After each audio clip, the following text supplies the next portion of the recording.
Listen up. Today, we're not talking about getting rich. Getting rich? That's sexy. That's motivational poster stuff.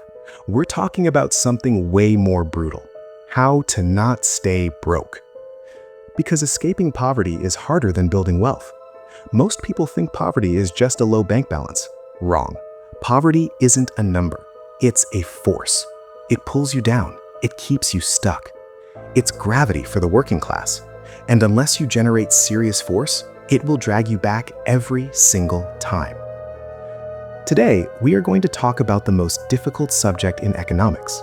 We are not going to talk about how to get rich. That is the easy part. We are going to talk about how to not be poor. That is the hard part. Most people think poverty is a lack of money. They are wrong. Poverty is not a number in a bank account. Poverty is a gravitational force. It is a trap. It is a closed-loop system designed to keep you inside spinning your wheels until you run out of energy and die. I call this the physics of poverty. If you want to understand why you are stuck, you have to understand rocket science. When a rocket tries to leave the Earth, it fights against gravity. To reach orbit, it must hit a specific speed. We call this escape velocity. If the rocket uses 99% of the fuel required, but does not hit that specific speed, do you know what happens? It does not get 99% of the way to the moon. It falls back to Earth and it crashes. This is exactly what happens to the working class. You work hard, you save a little bit of money, you try to climb out of the hole, you get halfway up the wall, and then something happens. Your car breaks down, you get sick, the rent goes up, gravity kicks in. And because you did not reach escape velocity, you fall all the way back to the bottom. Actually, you fall lower than before, because now you are discouraged. Now you are tired. Now you have less fuel. This is why working a little bit harder does not work. In the physics of poverty, linear effort produces zero results. You need exponential effort to break the gravitational pull. You need to understand that the system is rigged against you, not because of a conspiracy, but because of mathematics. Poverty is expensive. When you are poor, everything costs more. You cannot buy in bulk, so you pay a higher unit price for food. You cannot afford good boots, so you buy cheap boots that break every year. You cannot afford a good dentist, so you wait until the tooth rots and you have to pay for a root canal. This is called the Boots theory of socioeconomic unfairness. The system charges you a penalty for being poor. It charges you late fees. It charges you overdraft fees. It charges you high interest rates because you are a risk. So you are running a race with a heavy backpack while the rich are running with the wind at their backs. And here is the most dangerous part.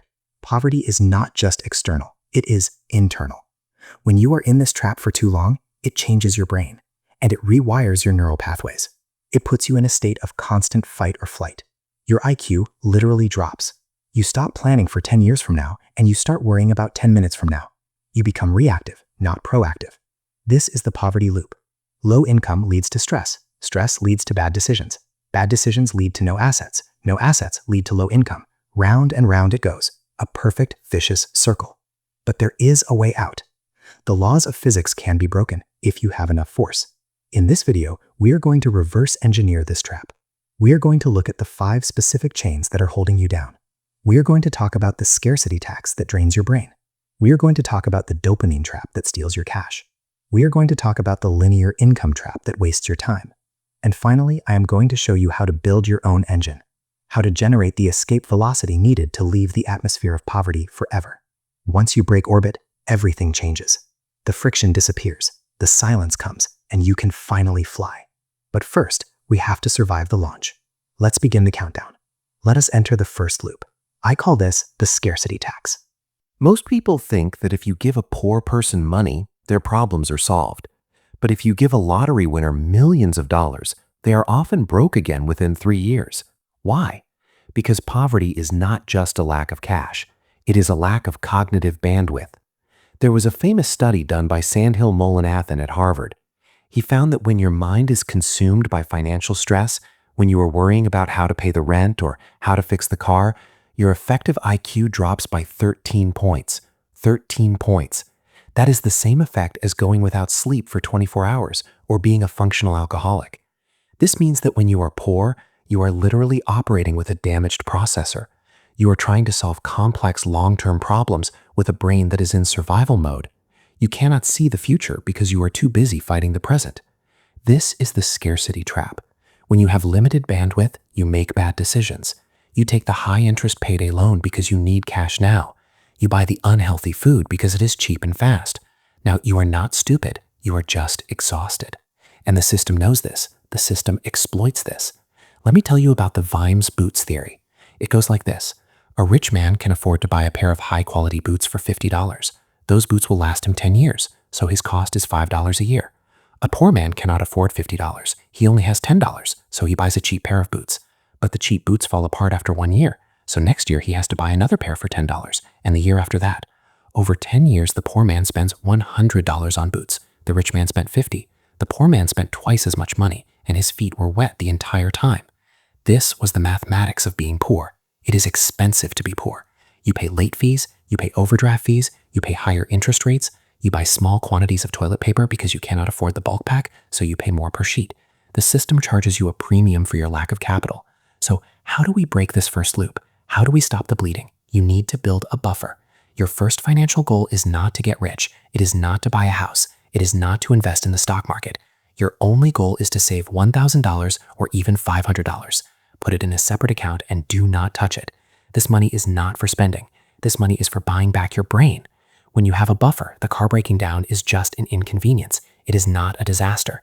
When you have a buffer, you don't have to take the payday loan. You don't have to pay the scarcity tax. You stop reacting to emergencies and you start managing them. That $1,000 buys you something more valuable than gold. It buys you cognitive bandwidth. It restores your IQ. It allows you to sleep. It allows you to look up from the ground and see the horizon. Most people try to jump straight to investing. They skip this step. They are trying to build a skyscraper on a swamp. You must drain the swamp first. You must build the buffer. You must buy the boots that last 10 years. This requires sacrifice. It requires pain. For a few months, you might have to live like a monk, but you are doing it for a reason. You are buying your freedom from the scarcity tax. Now we enter the second loop. This is the most emotional one. I call this the dopamine trap. You have probably heard the criticism. People say, if you are poor, why do you have the newest iPhone? Why do you buy expensive sneakers? Why do you eat out when you have groceries at home? It is easy to judge from the outside, but let us look at the biology. When you are trapped in the poverty loop, your life is painful. Your cortisol levels, the stress hormone, are constantly high. You feel small. You feel invisible. Your brain is screaming for relief. It is screaming for a win. So when you walk into a store and buy that new pair of shoes or that branded handbag, your brain releases a hit of dopamine. For a few minutes, the pain goes away. For a few minutes, you feel successful. You feel like you matter. This is not spending. This is self-medication. You are using consumption as an anesthetic to numb the pain of your reality. But here is the trap. The relief is temporary, but the debt is permanent. The dopamine fades in 20 minutes. The credit card bill lasts for 20 years. This is the fundamental difference between how the rich and the poor view money. The poor see money as a way to buy pleasure. The rich see money as a way to buy freedom. When a poor person gets $500, they think, what can I buy with this? When a rich person gets $500, they think, how can I invest this? We call this assets versus liabilities. An asset puts money in your pocket. A liability takes money out of your pocket. If you buy a designer purse, that's a liability. It loses value the moment you walk out of the store. If you buy a share of stock, that's an asset. It works for you while you sleep. Most people in the low income trap are drowning in liabilities. They have the nice car, the nice clothes, the subscriptions, the gadgets. They look rich, but they are bleeding wealth every single day. They are feeding the dopamine monster, but starving their future. So how do we break this loop? How do we detox? You need to enter monk mode. This is a period of radical elimination. It is not forever. It is a temporary reset for your brain's reward system. For the next 6 months, you cut everything. You cancel Netflix, you stop eating out, you stop buying clothes, you drink water instead of soda, you walk instead of taking Uber, you strip your life down to the bare essentials: food, shelter, and basic transport. It will be boring. It will be hard. Your friends might laugh at you, but you have to tell yourself, I am not poor. I am in training. When you stop getting your dopamine from spending money, your brain will start to rewire itself. You will start to find pleasure in seeing your bank account grow. You will start to get high on saving. And that is a different kind of dopamine. That is the dopamine of control.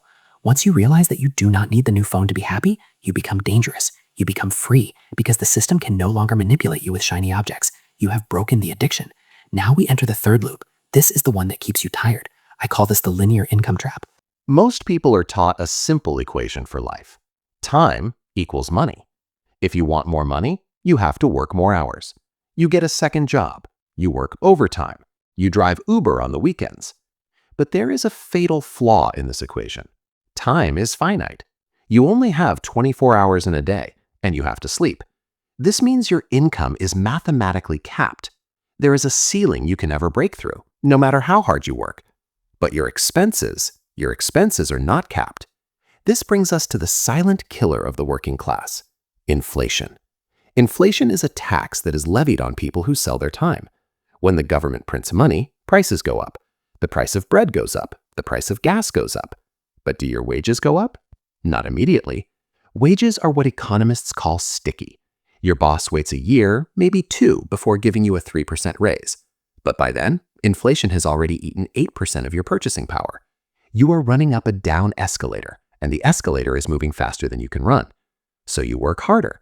You sell more hours. You miss your kid's birthday. You ruin your health. And at the end of the year, you are actually poorer than when you started. This is the definition of insanity. You cannot win a rigged game by playing by the rules. You have to change the game. You have to stop selling time and start selling value. How do you do this? You build a skill stack. Most people try to be the best at one thing. They want to be the best accountant or the best graphic designer. That is hard. That is crowded. The secret is to be pretty good at 2 or 3 unrelated skills and combine them. Scott Adams, the creator of Dilbert, was not the best artist. He was not the funniest writer, and he was not the most experienced businessman, but he was good at all 3. And when he stacked them, he became unique. He became exponential.